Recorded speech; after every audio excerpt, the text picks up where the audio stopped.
네, 안녕하세요. 저번에도 이어서 우리는 너무 몰랐다. 이 책을 읽게 되었습니다. 정말 많이 몰랐던 것 같아요. 그러니까 이 역사가 단절됐다는 그 사실을 느낄 수 있는데, 그러니까 해방 이후에 그 우리나라의 정세와 그리고 이 우리나라의 정세를 어떻게 그 역사적 인물들은 진행해 왔는가. 물론 역사라는 것이 개인의 해석의 영역이기 때문에 참된 그리고 오리지널한 어, 사실이 있긴 굉장히 어려워요. 그러니까 그 역사를 통해서 앞으로의 미래를 내가 어떻게 만들어 가야 하느냐에 대한 어떤 초점을 두는 것 같아요. 그러니까 저도 과거 짧게나마 해방 이후 신탁 통치에 대해서 상당히 부정적인 인식을 가졌던 거는, 우리가 해방이 됐는데 왜 우리 자주적으로 통치하지 않고 신탁 통치를 받아야 하는 거에 대한 어떤 분노도 있었던 것 같아요. 그러나 역사라는 사실 그리고 그 시대 상황을 비추어 볼 때 이 정치라는 것은 무언가의 답이 정해져 있다기보다, 그리고 내가 하고 싶은 걸 한다기보다도 내가 만들어가는 세상을 위해서 그 힘의 어떤 균형을 찾는 것 같아요. 그 당시 신탁 통치라는 것이 미군정과 소련정으로 이제 북한과 남한은 나누어지는데, 북한은 그 신탁 통치에 대해서 굉장히 잘 이용했던 것 같아요. 물론 그 소련이라는 나라가 우리나라에 대한 좀 더 자주적인 능력치를 인정했던 반면, 미군은 우리나라에 대해 굉장히 무지했고 거의 일본보다도 무지한, 거의 그 비슷한 나라의 취급으로 우리나라를 지배하려 했던 것 같습니다. 그렇기 때문에 기존에 있던 친일파들을 숙청할 수가 없었고, 그게 우리 민족의 어떤 그 역사적 과제임에도 그 과제를 무참히 무시했던 것 같아요. 그러니까 많은 친일파들이 반공이란 이유로서 미군정 아래에서 경찰과 다른 공공기관에 들어갈 수밖에 없고, 그런 것들이 지금 대한민국 역사 속에서도 많은 방해 요소로 자리 잡았던 것 같아요. 고려가 조선으로 갈 수 있었던 배경에는 고려의 부패도 있었지만 고려의 시스템을 올바로 활용한, 그러니까 올바르게 갈 수 있는 방향으로 만들어간 어떤 조선시대의 학자들, 즉 고려를 살았던 사람들이 조선을 새로 만들고자 했을 때는 고려에 대한 어느 정도 이해가 있었기 때문에 올바른 어떤 좀 더 조선이라는 독자적이고 자주적인 어떤 면모를 보여줄 수 있었던 것 같아요. 그러나 이 지금 해방 이후의 대한민국을 이 책으로 보아서는 굉장히 어수선하고 시대의 감각이 없었다는 걸 알 수 있어요. 그러니까 특히 김구 같은 경우에도 저도 굉장히 존경하는 인물이긴 합니다. 그가 분단을 하지 않고 쭉 한민족으로 가야 한다라는 당위성은 있었는데, 그것이 단순히 반공이라는 이유만으로 그런 어떤 공산당을 별로 좋아하지 않고 미군정에 대한 음, 정확한 이해 없이 그러니까 무식하게 반대만 했다는 것은 굉장한 정치적 패착이라고 생각이 들어요. 그러니까 이 글쓴이의 주장도 그렇지만 제가 생각하기에도 정치라는 것은 그 어떤 힘의 균형 속에서 조화를 찾아가는 과정인데, 그것이 내가 전체를 보지 않는 한 굉장히 어렵다는 걸 알 수가 있어요. 투자도 마찬가지입니다. 투자를 함에 있어서 그 힘의 균형을 우리는 명확하게 알아야 하는데요. 그 힘의 균형을 제대로 알지 못했을 때는 우리는 어떤 잘못된 그 자산 분포를 하게 돼요. 지금도 저희가 갖고 있는 기업 중에 10배 이상 오른 기업이 여러 개가 있어요. 바닥 대비. 그러니까 코로나 대비죠. 그러나 그것이 어떤 것은 팔아서 다른 좋은 기업으로 가야 할 게 있고, 어떤 것은 계속 보유해서 더 높은 시세를 향해서 가야 하는 것이 있습니다.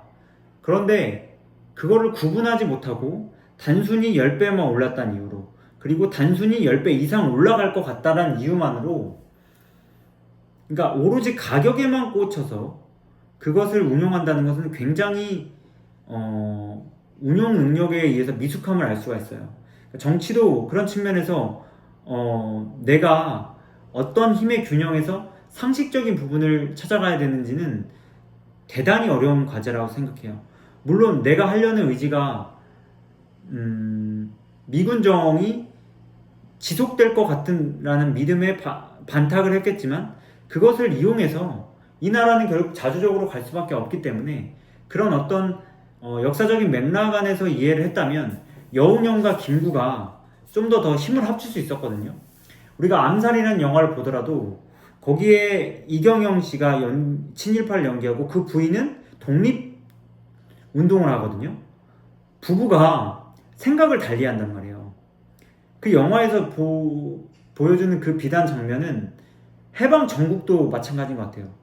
모두가 힘을 합쳐도 부족한 상황에서 서로의 알력 다툼에만 힘을 기울였던 것 같습니다.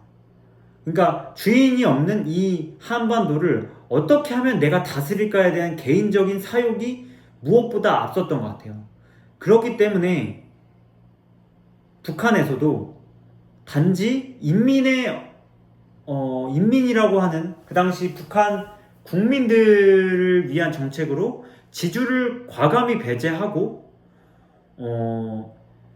토지 정책을 했거든요. 그거는 조선 역사에 일이 없었던 거예요. 그러나 조선이 그런 과감한 정치, 즉 50마지기 이상 가진 분홍들을 내쫓는 것은 정말 극단적이라 생각해요. 그게 역사적으로는 굉장히 혁명적이고 앞서 나가는 것이지만, 그 농지를 하루아침 만에 빼앗겼던 수만 명의 사람들에 대한 궁극적인 의지가 없었어요. 단순히 자기네만 잘 먹고 잘 살려고 했었던 거죠. 그렇기 때문에 남한으로 그 서북 청년, 즉 황해도와 평안도에 있는 많은 지주들, 그 당시에 우리는 동고서저이기 때문에 우리나라 전주가 평지가 많은 것처럼 북한도 마찬가지로 평안도와 이제 황해도가 평지가 많거든요. 거기 있는 많은 지주들이 이를 갈며 내려오게 됐고, 그게 서북 청년단을 형성하고 반공을 형성하면서 그것이 결국에는 이제 기독교 세력과 연합하여, 왜냐면 기독교 세력은 결국 그 좋은 의미에서 볼 때 그 가난한 자들 편을 이제 도우려고 하는 시작이 있거든요. 근데 그런 게 안 됐다는 것이 참, 그러니까 그게 서북 청년단을 이제 더 근거지를 만들게 해주고, 그런 기점으로 바탕돼서 서북 청년단이 반공 세력을 청멸하려는 것으로 가면서 그게 친일파와 결탁하게 되고, 그게 지금의 대한민국의 어떤 부패의 어떤 연결고리가 되는 것 같습니다.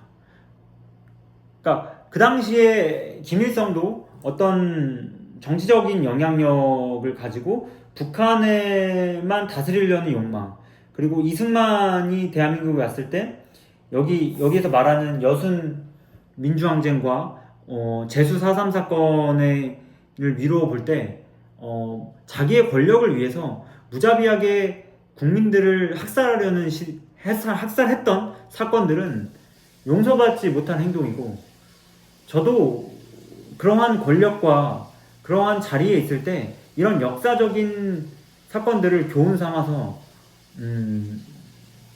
세상을 헤쳐나가야 한다는 사실을 알았고, 그 사건 속에서도 여기 많은 군인들과 어떤 상식적인 인물들이 나오는데, 그 더 큰 권력에 항거하는 이승만과 다른 미군정에 의해서 그런 분들의 어떤 상식적인 그런 어떤 생각들을 저도 가질 수 있도록 노력하는 자세를 가져야겠다라는 게 많이 느껴졌습니다.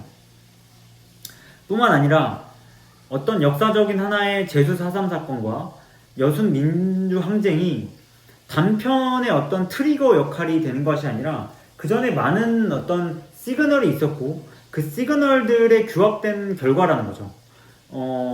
여순 민주항쟁 같은 경우에도 많은 경찰관들이 친일 세력이 있었기 때문에 그 친일 세력들은 상대적으로 광복군들과는 적대적인 감정을 갖게 되고 광복군과 어떤 독립군 산하에 있었던 분들이 많은 군대로 들어가게 되는데 그 군대가 이제 조선 경비대가 되고 경비라는 것 자체가 경찰 소관이라는 어떤 맥락 안에 애매하게 들어가기 때문에 친일파였던 사람들이 군인들을 탄압하는 과정에서 어떤 울분이 나오게 되고 그것이 제주 4.3 사건과 여순 민주 항쟁으로 이어지는 거죠.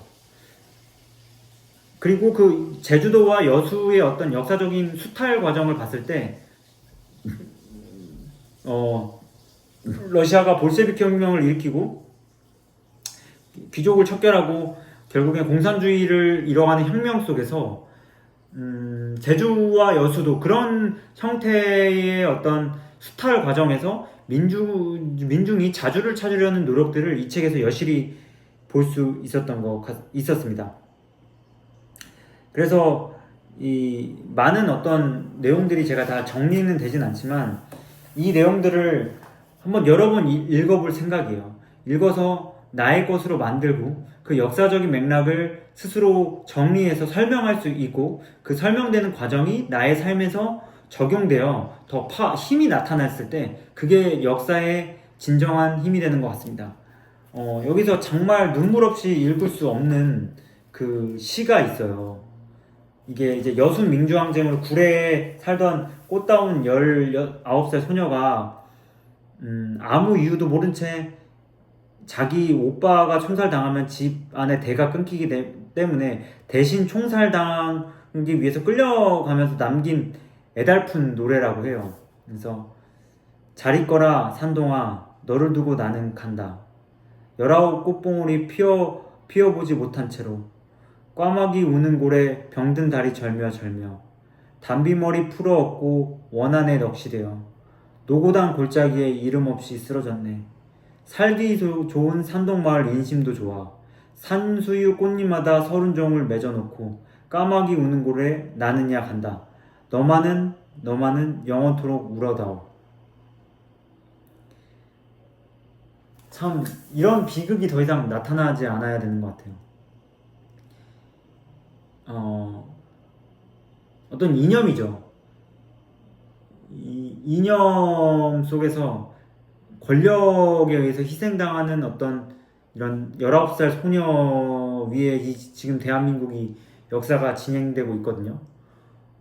이러한 비극이 또다시 나타나지 않으려면 이걸 기억하고 이 이념에 대해서 희생자들에 대한 어떤 적절한 조치도 중요해요. 그게 조치가 중요하지 않다는 게 아닌데 이 조치뿐만 아니라 이런 게 다시 한번 발생하지 않으려는 것은 무엇이 내가 할 수 있느냐. 지금은 자본주의 시대예요. 이 자본주의 시대에 비트코인 때문에 자살한 사람도 20대가 많거든요. 이와 크게 다르지 않다고 생각해요. 그러니까 비트코인은 자기의 잘못이라고 생각하지만 올바로 교육받지 못한 환경 속에서 일어난 피해자거든요. 이 19살 소녀도 그 당시 우리 분단된 조국이 올바로 교육받지 못한 수만 명들의 어떤 사람들이 저지른 학살에 가까워요. 비트코인도 누군가 만들었고 그거를 개인들이 사고 팔 수 있게끔 만든 장본인들이 있을 거예요. 그걸로 이익을 취하려고 했죠. 대중들은 무지하니까.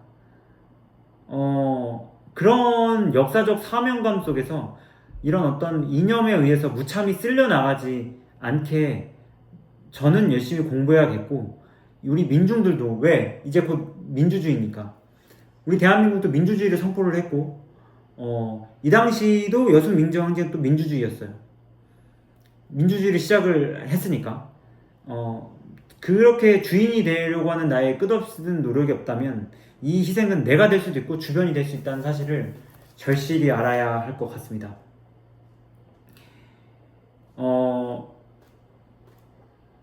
그리고 이 이념 속에서 내가 상식적으로 민중의 평화와 화합을 끊임없이 추구하려면 해방이 아닌 독립을 이루어야 하고, 그게 힘을 가져야 지킬 수 있다는 것. 하지만 그 힘은 올바른 과정 속에서 나와야 그게 역사 속에서 살아 숨질 수 있는 것이고 욕되이지 않는 것이라는 것을 이 책을 읽고 느끼는 바입니다. 저도 한번 이 여순 민주항쟁과 이런 거에 대해서, 여기 연표까지는, 이거는 거기 암기거든요. 연표까지는 잘 못 외워요. 못 외우기 때문에 이거를 또 한번 시간 날 때마다 보면서, 우리 민중이 해방 이후 그 45년부터 1950년 6월 25일 전쟁까지 5년이라는 시간이 짧지가 않거든요. 그 짧은 혼란 시기에 어떻게 민중들이 아픔을 겪어왔고, 그 아픔 속에서 어떻게 대한민국이 지금까지 왔는지 명확하게 알고, 그 명확하게 안 저만의 해석이 상식적인 것과 보편성을 띄어서 인류의 방향성이 제시될 수 있는 자본가로서 노력을 해야 된다는 점을 깊이 생각이 들었습니다. 그래서 이 책과 이제 더불어 이제 또 우리나라의 어떤 역사, 또 같은 저자인데요. 상식이란 책을 한번 여러분들과 공유해 보려고 해요. 그래서 이 책도 같이 한번 읽어보고, 이 책을 읽으면서 내 스스로에 대한 어떤 역사적 의식과, 그리고 투자를 함에 있어서도 보편성을 함양하는 그런 정신을 늘 생각하면서, 참 불안하거든요, 투자라는 게. 역사라는 것도 계속 변하고 계속 새로운 정보가 나올 때마다 지금 제가 아는 지식에 대해서 제 역사적 생각이 바뀔 수도 있어요. 그러나 보편적인 상식과 인류에는 늘 존재해 왔고, 그것을 느끼는 거는 항상 사건들의 정말 반전이 나오지 않는 이상 그것이 오히려 더 옳았다는 어떤 사실이 더 눈에 띄게 들어오는 것 같습니다. 그래서 여러분들도 이 영상을 보는 분이 굉장히 적고, 저도 그 영상을 보기 위해서라기보단 저의 어떤 기록적 차원에서 남기는 거지만, 보신다면 우리의 근현대사를 모두 한번 공부해보려고 노력해보고 자기만의 보편성과 상식성을 가진 역사관을 갖는다면 투자를 함에 있어서도 좀 더 큰 도움이 되지 않을까 싶습니다. 또 긴 시간 들어주셔서 감사하고, 또 다음에 뵙도록 하겠습니다. 감사합니다.